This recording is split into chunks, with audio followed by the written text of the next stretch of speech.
Hi hello, నేల తల్లిని నమ్ముకున్న రైతన్న మేలుకో. ఈరోజు నేను మీ అందరికీ వరిలో వచ్చు కాండము తొలుచు పురుగు యొక్క ఉధృతిని తగ్గించుకోవడానికి మీకందరికీ ఒక సస్యరక్షణ చర్యని తెలియజేస్తాను.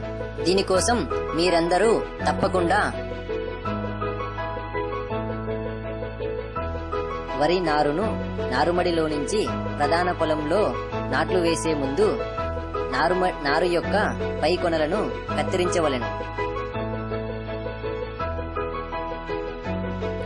ఎందుకంటే కాండం తొలుచు పురుగు యొక్క రెక్కల పురుగు తన గ్రుడ్లని ఈ నారు యొక్క పై కొనల మీద పెడుతుంది.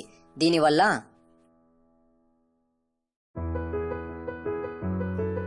కాండము తొలుచు పురుగు యొక్క ఉధృతి మన ప్రధాన పొలంలో తీవ్రంగా ఉంటుంది. ఈ విధంగా పై కొనలను కత్తిరించడం వలన కాండము తొలుచు పురుగు యొక్క ఉధృతిని తగ్గించుకోవచ్చు. అంతేకాకుండా మన రైతన్నలు పెట్టుబడి ఖర్చు తగ్గించుకొని అధిక ఆదాయం పొందవచ్చు. ఈ వీడియో మీకు నచ్చినట్లయితే ఈ వీడియో క్రింద కనిపిస్తున్నటువంటి ఎరుపు రంగు బటన్ని నొక్కండి. ధన్యవాదములు.